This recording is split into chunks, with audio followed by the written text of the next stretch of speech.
What's going on, everybody? Welcome back to the Ruben and Jessie podcast. As always, I am Jessie. I'm Ruben. And if this is your first time, this will not be your last. What is going on, everybody? I hope you are well. If you are in the Northern Americas, I hope you're enjoying the summer seasons, unless you're in Alaska, because I think it's different. I could be wrong. I don't know geography. I'm just saying words. How you doing, Ruben? I'm good, man. It's nice, beautiful, windy day in California. So I'm excited to go out for this run after we finish our conversation here. Because you don't have to be sweating balls while you're doing it. Exactly. Nice. I love to sweat, though. It feels like you got something done. I like it a lot. Okay, so today, first of all, we took a nice long pause from the last episode. We promised you guys that we were going to do it while Ruben was in New York, but we fell out of integrity and did not do that. We did, exactly, but that's okay. That's okay, because what we did, for the men's retreat was exactly what we needed, and it was epic, and we're going to talk more about that soon. But today is part 2 of what are the 3 things that, where we have room for improvement on. And so, so I'm going to go first this time, because I'm pretty sure you went first last time. Yes, sir. Yep. So for me, this time is going to be, and this is an interesting one because it's pretty fresh, actually. I was telling Ruben right now I'm going through a training, and I'm learning. It's an immersion program, so it's really intense. Every day it's like 6-7 hours long, and so there's already a lot changing about me and the way I live and see my life. And so what I would have said, a week ago, 2 weeks ago, when we first started this, is completely different now. Or at least elevated. So for me, this time is my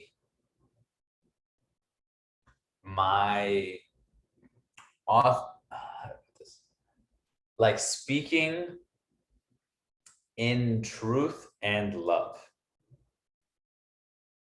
And pause. I'm gonna go change my laundry real quick, and then we'll pick up again. We're back. So we are back. Just had to do some laundry real quick. So, so the thing for me that I want to talk about this week is my ability to communicate with truth and love. And what I mean by this is, one of the things I've noticed is that one of the things that came through was that there's so much nuance in how I want something to be, like how I want a relationship to be. And this isn't just romantic, this could be any relationship, versus how I actually show up in that relationship, right? And so there are a lot of old paradigms or old ways of speaking that, just growing up as a Brooklyn kid, you're just like, this is the way you talk to people, or this is the way you show affection. And also growing up in a household that is full of sarcasm, from my father and my brother. That's just our way of coping or communicating, or ripping on one is sarcasm. And so, and there's a new level of awareness for me where it's why, do I need to crack a joke on someone or bust their balls or whatever it is? Is that necessary for a relationship? And what's funny about that is a lot of times when I've met people, men and women on both sides, they're if you can't take it, it would be this type of thing where it's well, I need guys would be well, if we're busting each other's balls, that's how we show love for each other, right? It's to rip on one another, it's a sign of I love you, right? Or like, you're my homie. And then from women, I would hear like, yeah, I need a guy who could like, just talk shit with, who could just like I could just talk some shit with, or like I could, who's like who's like not afraid to like say what's on their mind type of thing, right? And so that was the paradigm I was really raised in, was like, you got to be able to be witty, you got to be able to like, snap and fucking, do whatever. And the conclusion I'm coming to is like, that's all trauma. Like, that's all trauma based communication, right? It's like, that's how we're taught that love is shown, or that's like what we've seen as truth, right? Like, me ripping on you is truthful, right? Because I'm putting it out there. I'm not afraid to speak my mind. I'm saying this in quotations for those who are listening. And it's like that, that's not necessarily true, and I've noticed that over time, like, I don't talk to people, like people who I'm at the same frequency with. I don't talk with them like that anymore. You know what I mean? Like, I'm not, and even with Ruben, like, I would say, like, when we first started a relationship, like, if there was something that we were doing, like, I would take the opportunity to just like rip on you. And that was like a sign of like, I love you, man. I wanna quote unquote hold you accountable. So I'm just gonna rip one into you to do that, right? And that was the way I knew. And same thing with like previous relationships or whatever. And like, as I'm growing, I'm noticing that that's not healthy, like, it's not healthy to do that to myself. First of all, it's like, I don't do that to me anymore. And two, it's like, it's not healthy to do that to other people, right? Like, um and I'm seeing how, and where it actually comes in strong right now, is the people who are not at the same frequency as me.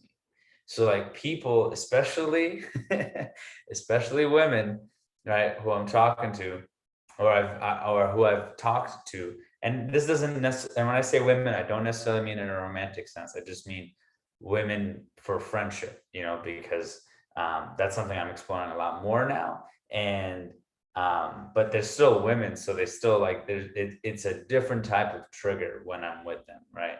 And I'm noticing that, like, when I'm talking to these women, if they want banter, I'm gonna give it to them, or like, if they're saying something that is lowbrow, or like just low level consciousness, I'll like step into teacher mode and be like, trying to tell them how they should change or live their lives, or like try to guide them in some way, or like walk into it and just hold space for this energy that, like, I don't want to be a part of. You know what I mean? And so it's like, not only the way I'm communicating to others, but what I'm allowing others to communicate to me. And I'm noticing how much I play the game just to predicate towards the person I'm with. Same thing with dudes, it's like, it's a lot less with guys, actually, funny enough, because I think um I the only thing that comes to my mind is that it's easier for me to manage relationships with men now than it is with women. Um, I've been around guys longer than I've been around women, I guess I could say, and like, women, like me, guys, we pretty much speak the same language, so it's like same, versus with women, it can kind of be different tones. And then when you bring in the sexual energy into it, it's like, there's like even more sort of speed in the process, that it's harder to like like manage or maintain, if that makes sense. And so that's really where my awareness has been right now. And where I see like the room for growth is discernment. So like, and also letting that part of me go, that old version of me go, who's like, again, guy from Brooklyn, can crack jokes, I can be witty, I can say something fast and get a reaction out of someone, or like play with someone's like almost like playing with someone's nervous system. That's like one way I would put it, you know. And I know Ruben, you can relate to this, which is like just like saying things to like get someone's like nervous system activated. And so now they're kind of like playing, like they're playing along with this game that you're setting up. And it's like, I don't want to do that anymore. Like, I'm done. I don't want to play games, and I don't want to come off as this like brutish sort of, you know, cool guy persona anymore, right? I just want to be Mr. Love, heart, you know, connection. And like when I want it to be that when people are around me, that they feel like they can see the best versions of themselves. Because I have people like that in my life who like, and it's not that they're like all heart and rainbows. It's not that they're just like always like smiling and fluffy. In fact, like the woman who is leading this training, she can be very stern. You know, she really does not take any shit because she knows how to discern. And but the thing is when I'm with her, I always feel like I can access my higher self. I can access the higher versions of me because she allows that. She opens the space for that to exist. And so I want to start doing that as well for other people, which is like no, when you're with me, there's no challenge. You know, like I don't want people to feel like challenged when they're with me. But I did when I was before. Like I did want to bring that energy of like I can, you know, I can see right through you, you know, and I can pull you apart. Like it wasn't that malicious. That's not what I was thinking, but I knew there was this like ego sense of like, because I have that ability to see people, I would want to use that in a way to get a reaction from people instead. And that made it about me, you know, that made it about like, what do I get out of this interaction? How am I lifted? You know, how am I shocking this person because of the words I'm saying or the way I'm communicating with them? Or like, oh, they want to play the banter game? Well, fucking, I can do that double time. You know, I've been doing banter since I came out the womb, motherfucker. You know, I could do this beautifully. And now it's like, I need to let that go. You know, like I get to let that go of just like, nah, when you're with me, it's love, you know, it's love, it's joy, it's connection, it's truth. It's, let's see that, let's show up like in honesty and really holding each other as like sacred beings and seeing that like, wow, like it's so, like I'm so grateful that you're in my presence, and that you feel that same way about me. And now we're just like on this love journey. And then like the banter could be like like more of coming from a love place, you know, of like, oh, like how amazing you are, like how amazing I am, and blah blah. Like you can still have banter with someone. It just doesn't have to be negative. It can be positive. So that's, you know, and again, the room for growth is letting that old paradigm go of like needing to communicate in this way to get a reaction, or like needing anything from a communication, and more just like holding the love. And the other part is discernment. So like knowing like what I'm like who I'm accepting into my life and what I'm accepting from them, because everything they say has an impact on themselves, on myself, and my world and their world. So it's like, you know, what standard do I hold? You know, this is like right before when you started talking about your work day. I was like, nope, cut that shit. You know, like it was like they were not doing that anymore. You know, it's just not. And before I would be really afraid to like, I feel like I'm, you know, I feel like I'm impeding on someone, you know, or like their process or their story. And it's like, good, you know, like it's like being a change agent, you know, it's like, take that somewhere else, you know, but like when you're with me, that's not how we communicate. And if I start setting that standard moving forward, especially for people who don't know me, because it might be a little bit different with people who know me because they expect a certain version of me. But just moving forward, knowing that like, okay, when we're in this container, this is how we speak with each other. And that's the ground rules of being in a container with me. And if you want to be part of that, cool. And if you don't, I'll see you later. It's Or like I'll see either you way, when you're cool, ready. cool. Yeah, cool, cool, cool, cool, cool. So, that's that. And if you want to share your perspective on that, please. Yeah, the thing that came up when you were speaking is just this idea, and we've talked about this in the past. I don't know if on the podcast or on our personal calls, but this idea of how we, as a society, we live in a way where we put on certain masks. And, I've read, like Lewis House got that book, Mask of Masculinity. They talk about specifically about men and how we wear these different masks depending on the situations that we're in. Like we wear a mask and we're this way with family. We wear a mask when we're this way with friends, and wear a mask when we're this way with women. Like, but instead, it's just like, what if you remove that and just are the same way with everybody? Which is, I think, uh, it's it's extremely powerful when you can get there because you get that, you start getting that feedback from people. Like you are yourself. Like I can tell, because people have intuition. They don't listen to it, but they have it and they get the sense. They just don't know how to navigate those feelings. So when you do hear that, I feel like, I've gotten that feedback before. Like, oh, whether you're at work or you're, like, people have checked my Instagram. They've listened to our podcast. I'm pretty sure some of my coworkers do listen to my podcast. So hello to those who are listening.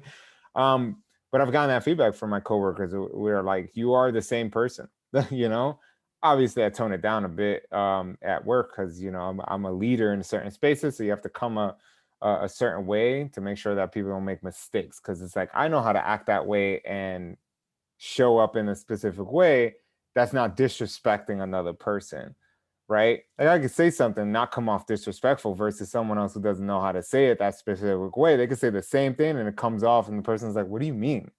And she's like, well, there's a way, how and when to say it. Context matters.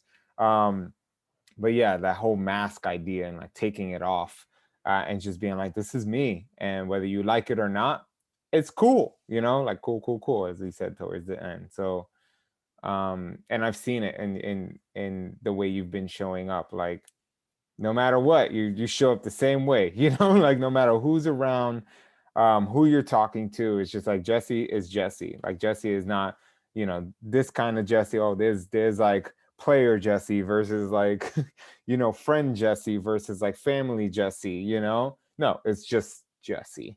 And that's it. Um, and I think, you saying that, I hope it can, people that are listening to this, they can start being self-aware of that. Like, how are they showing up when they are talking to specific people? What are they hiding from specific people that they are able to express to other people? And it's just like, no, just be honest, speak your truth, as they say, and that's it. Like, if they don't like it, so you know what I mean? So that's what came up for me when you were talking. Yeah, and I appreciate you saying what you just said there, because it's definitely been a pattern in my life Mm, of all these personalities, right? Like, right.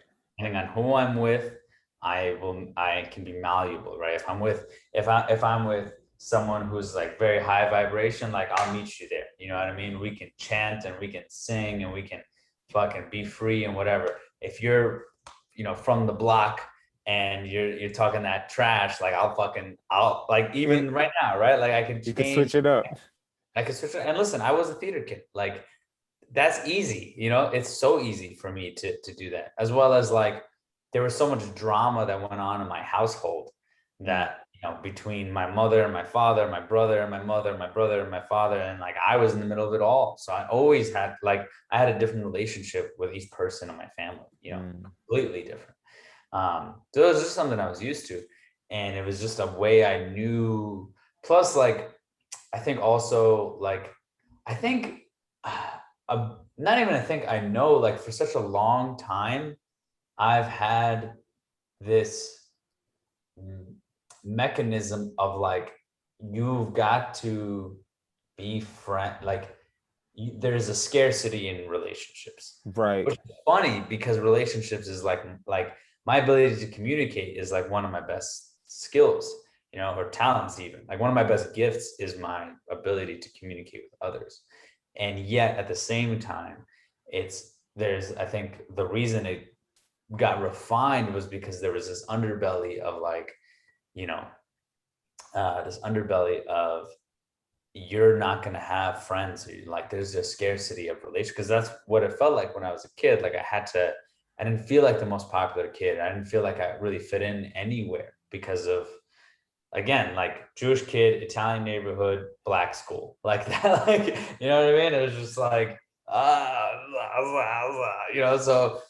I definitely, but like I'm at a point now where there's so much of this self-acknowledgement happening, and like committing to being who I am, and also, I have to be grateful for those in my life who are like, yes, be 100% you. We love you for you. And I Exactly. think that also I think it works one and the same, where it's like that, I allow myself allows those people to come into my life, and then them reflecting that back in me allows it more within myself. So it's like and that's how I want to show up for others, so I'm committing to being done with the the tug of war with words and communication with people, and just showing up and being like, hello, here is my heart. Hi. Say Mm. hello. Um, and I'm saying hello to your heart. And let's just start there instead of, and forget all the other shit. So Mm. that's me, brother. Aho. Aho. And you, my good friend. Yes, and I think if folks, if you listen to the first one, I was kind of like, I'm gonna. You were saying something that's like, oh, that's my second one, which was the big thing, which is integrity. Mm. Um, and funny enough, I listened to a podcast about integrity the other day, so I was just like, oh, that's perfect because we're gonna talk about this.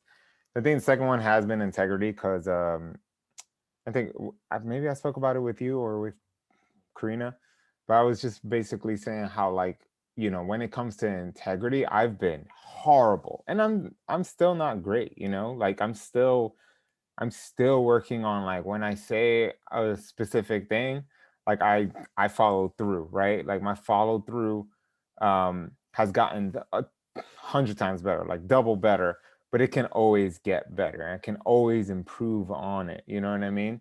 An example of like a horrible moment that I did when I was a kid, like and kid are probably the most. We lie to get our way, like that's just something we do. You know what I mean? I think every kid does it to some extent to see how far they can go. You know what I mean? Until they can't, and then they're like, okay, I learned. Like I got caught. And I never forget when I was like maybe 12 or 13. And we talk about it openly in this podcast, like porn, right? Like we talked about it. And I remember that's around the time that I got into that, right? Like I saw it for the first time and I was just like, holy crap, 12, 13-year-old, your testosterone is off the charts. You see something like that and you're like, oh, So, and it was in my cousin's house. But one time I was home, and back then your cable box had 100 channels only. And the last few channels at the end were all like your pay-per-view channels, your HBO, your stars, and all that. Obviously, we were broke. So my mom didn't have any of that. She just had basic cable. And obviously, there were the porno channels. So with your controller, you could have been able to order it, and then it would go to your bill, right? And the funniest thing is, obviously, I was a kid, so I didn't know how it came up on the bill. But if you know now, it used to come up like what you rented. So it was like Playboy Channel, So one time, my uncle stayed with me for a weekend. Like they stayed with us. He stayed with us, and my sister was like on a sleepover, and I decided to, rent the Playboy Channel, right? And when my mom got the bill, because I didn't know she was gonna get a bill. I didn't know she was, I was a kid. I didn't know how all that worked. But I rented it. I watched it, for like maybe an hour or two before I fell asleep, you know. And then when she got the bill, she was livid because that was like back then it was like $10 or $15 for a day, and obviously back then inflation that's like $25-$30 extra on your bill today, right? So she was livid because every dollar counted back then. And she went to me obviously because I was the only boy in the house, and my sister was way too young to even know how to use a controller. So she shows it to me and goes like, "Were you the one who did this?" And if my mom is listening to this. I never told her this, so now she knows the truth. But but I blamed it on my uncle that stayed over, and didn't feel any a tinge of guilt. I just said it like nothing. Like, no, I think that was, my uncle Angel. And obviously, he got the brunt force of all that. And obviously he was like, that wasn't me, and the worst part was like he can't really speak because he has a problem with his like speech. He has a speech impediment, so he can't really talk. So he wasn't able to like argue his case in a sense. So he just took the brunt of that. Obviously my mom gave it to him and was just like, I gotta pay it now. Like, you don't make money, because he gets paid, money from the government and everything for this medical issue. So that's just an example. Obviously there was many, many times where I did things like that, where I would just like not take the blame. I would not be in integrity, and I would just blame someone else, or I'd lie wholeheartedly in the face and say no, with ex-girlfriends that I cheated on, with girls that I dated, that I was, if I was seeing other women and I wasn't, but meanwhile I really was. Like, anything you can think of that most men that you all listening probably either have done or known someone that's done, I've done all of that. And it wasn't until maybe in my early 20s where I realized like that integrity is important, and like that it's something that we should, because the guilt lives within you. If you don't tell those people, obviously they don't know, and it still lives within you. And those moments will come up, like obviously you forget, but they do come up depending on the situation. When it arises again and you're like, oh, I've been in this situation before, am I going to just lie again, or will I just stand and be like, yeah, I did that, like that was totally me, you know what I mean? And ever since I started like opening that up and being honest, and that started really when around the time like a year before I met Karina, where I was just like, every woman I date from now on, I'm gonna let them know that I'm seeing other women.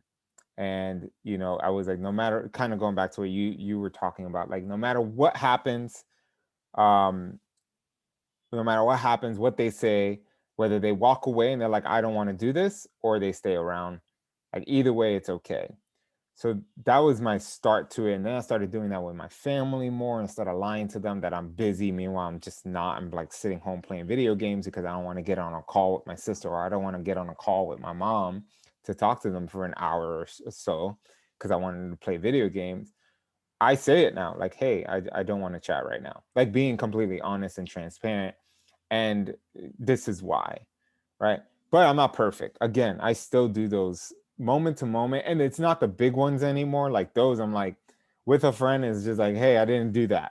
Like, oh, you asked this for me, I didn't do that. At work, I do the same thing. With Karina, I do the same thing. Like, now it's just like, I'm not hiding shit. I'm gonna let you know, and I'll deal with the consequences, because guess what? I'm not gonna die. Like, yeah, you'll probably get mad at me, you'll be upset for a little bit, but you'll get over it. You know what I mean? Like, and I'll learn from that mistake, if it was a mistake or whatever the case may be. And just be in integrity, be impeccable with your word, all these different ways that we say it. It's just like they always say, like the last 3% is always the hardest. I feel like I've gotten to that 95% or 97% mark, and the 3% extra where I still kind of do it is the hard part that I still struggle with. Whether that's like, I know we have the men's group, and like every night we have to answer in there, and just like, fuck, I forget, like, fuck, I forgot to respond in the message. So things like that, like the small things still get away from me, and it's just like, how can I be better at making sure that I say I'm going to do this?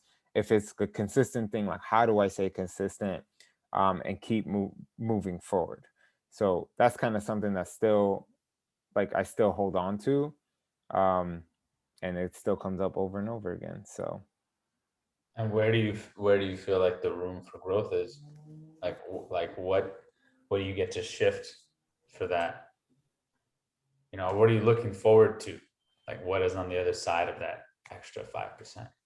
yeah, I think it's just a matter of like knowing that well, it's twofold, right? It's like me being like with my, like when it comes to myself, like being like, oh, you didn't lie. And then you get that feeling of guilt. Like, I don't want to feel that guilt that whether I lied or I didn't reveal something that should have been revealed during that conversation with whoever that person is, whether it's my manager at work or Karina, um, or any of that, right? Like if you were to come to me and be like, yo, did you eat ice cream last night? And I'm like, no, I didn't. Meanwhile, I did. Like, that's bullshit. No, I'm gonna be like, I did. Like, that's what happened. And we can talk about it. And I can learn from that mistake and whatever the case may be, right? Um, so my idea is just to remove all that guilt from my own body, because I feel like in order to show up 110% as we should be, right?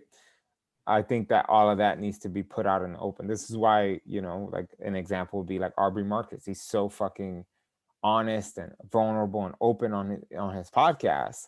And I strive to be like that, where he just like, I already laid everything on the fucking table. Like no one can do anything. Like no one can try to put him, like, how they catch people and 20 years later, they're like, oh, this person said the N-word one day and he's a white person. It's like, but it was part of a joke. And it's like, oh, his whole life is ruined because of that, right? Like I think Ari's the type of person that's like, yeah, that's what I did 20 years ago. He's the whole idea of like, if you watched 8 Mile, and this is where I'll end with 8 I Mile. was gonna fucking say, bro, I was That literally last, gonna bring that up, bro. yeah, look at that. So like that last part, like when they did that rap battle, Eminem literally put everything on the table where the guy had nothing to say. He's like, oh, every diss I was gonna say, you already dissed yourself. Like Yeah. you have nothing to bring now. So that's the idea of like this. Like, how can I have it where like no one can say anything? Like no one can say Ruben's untrustworthy, Ruben is this, Ruben is that, like in terms of negative connotations. Like now it's just like, yeah, Ruben is that trustworthy person. Ruben will get it done. He is that person that you go to. Like that's on the other side of that, even that small bit. Um, because trust is easy to build, but also easy to break, and then it's hard to build that second time. So that's where I see that going, moving forward. Yeah, bro. Fuck yeah. I mean, I'm gonna dive deeper into this one on the last episode of this because integrity is a big one for me. It's very, Hey. very big one for me. In similar ways that you mentioned and some different ways. And one that I'll like, that I wanted to speak into that you were talking about is like, yeah, like when you don't like, the other thing is like when you lie, you feel the guilt and you don't want to feel the guilt, right? But also what I'm seeing is like when you're telling the truth about something you're ashamed of, right? Like that you did or didn't do, right? And it doesn't matter how big it is, right? That the medicine is in the feeling you get when you tell the truth and you feel that shame or you feel that embarrassment, or you allow yourself to actually feel that for a second. So then you go, I don't want to feel like this anymore. I'm gonna now I'm either gonna be more careful about what commitments I make, or Yep. if I do something, I'm gonna follow through because I know I'm gonna tell the truth, right? And I don't want to feel like this when I tell the truth and I didn't do what I was supposed to do, right? Because it's like if you know you allow yourself to scapegoat, because and this I'll really get into next time because this is huge for me. It is the little things, like the big things I won't lie about. And also there's not that many big things anymore because I know that I'm not going to lie about them. So I'm not going to commit that act or not commit that act, because if someone asked me or did, like, I know the truth would come out and I would not be proud of it. And so I'm just not going to act on it. But it is those little things where it's like, oh, like this doesn't change anything, and this isn't hurting anybody, right? This is, it's whatever. Like, who cares? Like, it doesn't matter, like I'm just gonna walk around this and we're gonna come out on the other side and no one's even gonna think twice about it, right? And it's those things for me that are like, no, you get to really tell the truth in those moments as well, because this image you have of yourself of how you're supposed to be or whatever, like, it's not complete because you're not telling the full on truth. And then the thing that sucks is like when you do something incredible it's muddy because it's not the whole truth. It's not, you don't really get to own it because you've lied or you've like bended the truth of what it really was for so long that when you finally get around to doing it, it's like, yay, but not really, because it wasn't, as you couldn't really feel all the rawness of everything you did leading up to it. So 100%. I feel you on that, man. Definitely room for growth. 100%. So we got number one coming soon. Number one, baby. Number Number one one. is your number two, but it hits. It's funny how that works, right? Like what hits someone where at different stages in their lives. So Exactly. So yeah, folks, I mean, we'll be doing part 3, so be on the lookout for that. yes, But we do hope this, this very short, but we were clear and concise on our yes. messaging of these two. Nice clean dose of Exactly. um, and yeah, and we're gonna go back to our regular schedule. There's a lot moving parts. Ruben started a new job. I was changing a lot of things in my life. We had the men's retreat, so there's a lot happening. But now we're stabilized, we're locked, we're loaded, we're in position, and we're gonna go back to our regular schedule, and even more some. So stay tuned, folks, and thanks for sticking around through these Yes. strange times. We appreciate you all. Thank you for listening, and be ready for part 3 in a few days. That's right. Thanks so much. All right, y'all. Peace.